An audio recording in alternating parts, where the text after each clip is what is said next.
Fala pessoal, tudo bem? Eu tô aqui em Urubici. Hoje é o primeiro dia da primavera, mas tá fazendo um friozão da porra, porque Urubici é a cidade mais fria do Brasil.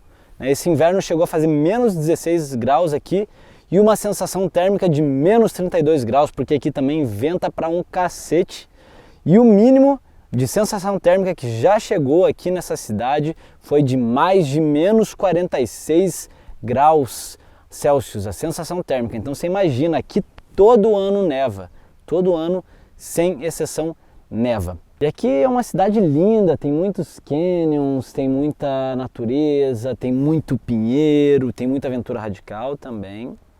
Mas não é sobre isso que eu vim falar hoje, né? Eu vim falar hoje aqui sobre ayahuasca, se é uma droga, se não é uma droga, qual é a perspectiva da psicanálise sobre isso, a partir da minha própria experiência. Isso é um vídeo que eu decidi gravar após um retiro que eu fiz com o povo Yawanawá, os indígenas do povo da Queixada, né? Yawanawá, o povo da Queixada, que é uma tribo lá da região do Acre, e onde eu e o Cadu, o Carlos Caçaú, passamos uma semana consagrando ayahuasca.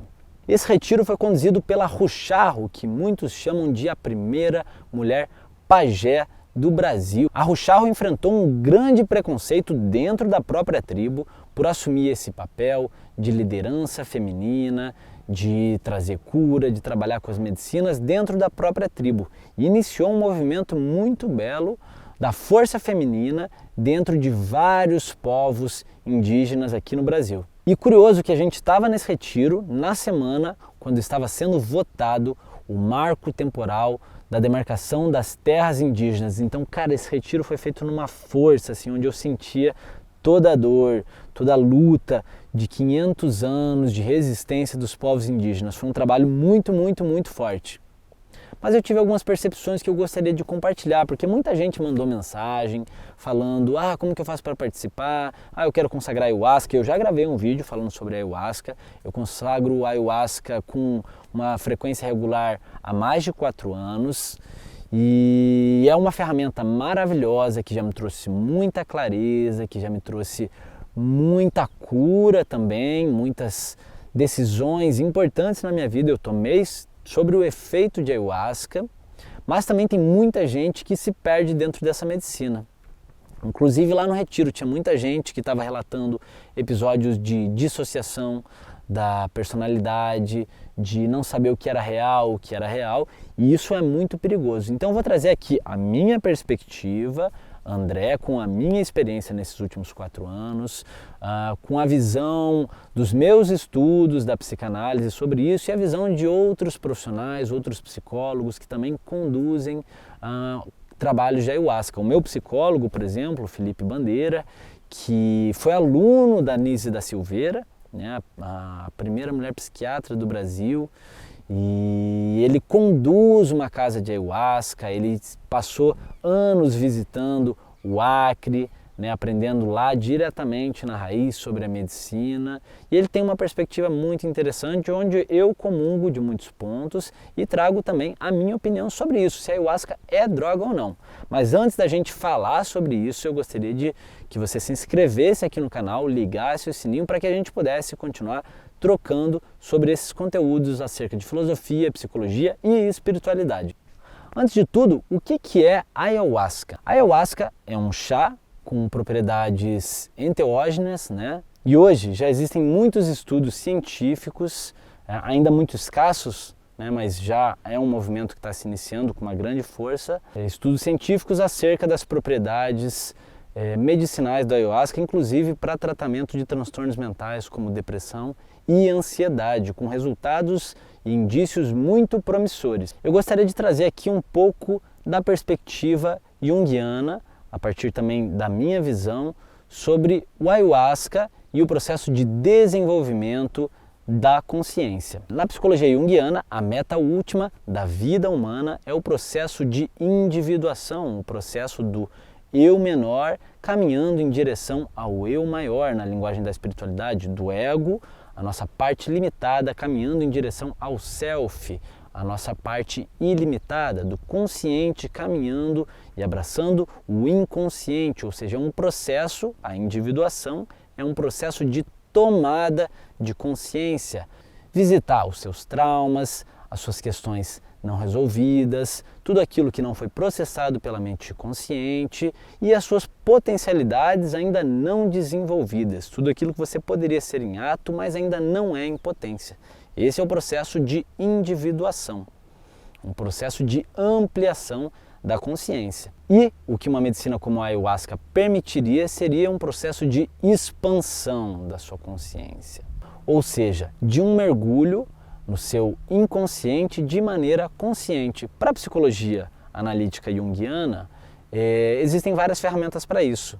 Análise de sonhos, arte-terapia, você analisar atos falhos, vários processos que podem te aproximar nesse diálogo do inconsciente com o consciente. Jung nunca tomou ayahuasca, então ele nunca manifestou nenhuma opinião sobre isso. Eu estou trazendo aqui a minha perspectiva e de outros profissionais que trabalham com a medicina e também trabalham com a mente humana.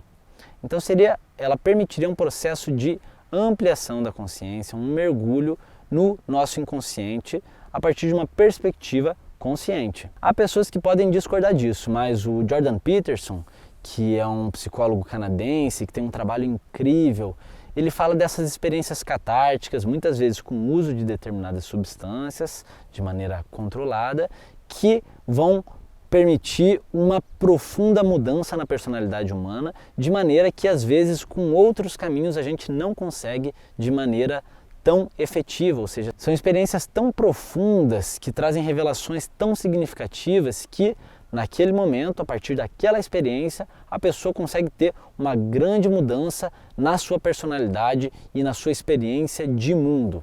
Resolver questões muito dolorosas, lidar com questões muito profundas que de maneira consciente, às vezes essa pessoa não consegue lidar. Porém, para você viver essas experiências que são de fato muito marcantes, é preciso que você esteja com o ego muito bem estruturado. Porque se a gente tem um ego que ele é muito pouco estruturado ou que ele é excessivamente rígido, como eu já falei num vídeo aqui no canal, pode acontecer que quando a gente vive uma experiência tão forte dessa, aconteça a cisão do ego, ou seja, o ego não deu conta de viver aquela experiência. E quando acontece a cisão do ego, acontece aquilo que a gente vai chamar de esquizofrenia, a cisão do nosso eu. E aí a gente fica perdido perante a realidade. E eu vou ser sincero, eu frequento muitas casas de ayahuasca e eu vejo pessoas, sim, nessa condição, se perdendo entre aquilo que é real e aquilo que é irreal, não tendo uma estabilidade psicológica, se perdendo dentro de si próprios. A ayahuasca vai te permitir você navegar no seu inconsciente, mas para que você faça essa navegação é preciso que você tenha um bom barco, boas ferramentas de navegação, uma boa bússola, uma boa vela, você saiba se orientar perante o mar do desconhecido, do inconsciente e que você tenha um bom capitão. Então tem muitas casas que são muito mal conduzidas por pessoas que não têm o preparo para lidar com aquilo, não conseguem conduzir a experiência e recebem também pessoas que não estão preparadas para viver aquela experiência e acabam conduzindo uma experiência que poderia ser mágica, reveladora, em algo traumático, que pode gerar transtornos ainda piores e muitas vezes irreversíveis para a psique humana. E em segundo, é importante que você tenha o conhecimento de ferramentas que vão te possibilitar uma boa navegação. Então, quando eu fui consagrar ayahuasca pela primeira vez, eu já meditava há vários anos, já estudava a mente humana, era uma casa conduzida por uma boa pessoa e eu já tinha o ego minimamente estruturado para lidar com determinados traumas. Porque quando a gente lida com determinados traumas sem estar preparado para isso, talvez a gente amplifique essa experiência traumática. E se a gente não tem esses requisitos mínimos, se a casa não faz uma boa anamnese de quem está sendo recebido e se ela é conduzida por qualquer um, cara, aí aquilo vira uma fábrica de maluco, como eu já vi muitas vezes. Pessoas assim completamente perdidas em relação à realidade, em relação a si próprios. E aí o pessoal fica tão perdido na medicina, a medicina do ayahuasca, a medicina do rapé, a medicina da Santa Maria, que são sim medicinas, mas é medicina o tempo todo, né? E se o pessoal precisa de medicina o tempo todo é porque realmente deve estar muito doente. E aí aquilo que deveria ser uma medicina se torna então uma droga. A diferença entre o veneno e o remédio está sim na dose, mas também em como a gente aplica e por que a gente aplica aquilo. Se você está tomando o remédio sem precisar ou sem estar preparado, sem ter indicação para usar aquilo, cara, você está se colocando num grande perigo e aquilo se torna uma droga, um veneno. E aí você acaba se perdendo em autoilusões, falando, nossa, eu estou vivendo o caminho da espiritualidade, namastê, e não consegue nem, às vezes, dar conta de limpar a própria bunda, cara. Você está se perdendo em autoenganos, autoilusões. Então é preciso, antes de tudo, sinceridade. Por que você está usando aquela substância? Você realmente precisa usar isso? Né? Isso de fato está te fazendo bem? Você saiu melhor ou pior do que quando entrou? E se você ficar sem isso, você consegue lidar com seus problemas também? Eu achei muito legal o Ram Dass falando sobre o uso de não só ayahuasca, mas várias substâncias. Ele falava sobre outras substâncias, né, que permitiam um mergulho profundo em si próprio. E ele discutindo isso com o mestre indiano dele. E o mestre indiano falou, olha, quando você usa essas substâncias, você pode até entrar na mesma sala que os grandes mestres, que Buda, que Jesus, mas você não pode ficar lá. Uma vez que você passa o efeito, você sai daquela sala. Então é importante entender que essas ferramentas são caminhos, não são fins, não são algo que se justificam em si próprio. E que a gente deve usar, se a gente sentir de usar, primeiro, se a gente estiver preparado, segundo, se for um bom local, e terceiro, usar aquilo para deixar, né? Não é para você usar para sempre, é para você resolver determinadas questões e pronto. A ayahuasca pode ser muito bom, mas também pode ser muito perigoso. Então, para mim, a resposta é: a ayahuasca é uma droga?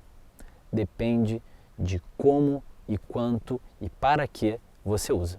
Eu acho que a gente ainda vai ter muitas revelações a partir de estudos da psiquiatria, da psicologia, da ciência acerca da ayahuasca, mas se hoje você deseja fazer o uso, procure uma casa séria. A Arca da Montanha Azul, que é a minha casa, é conduzida por um psicólogo, um excelente profissional, que também é psicanalista junguiano, que é o Felipe Bandeira, mas sobretudo, seja sincero consigo mesmo.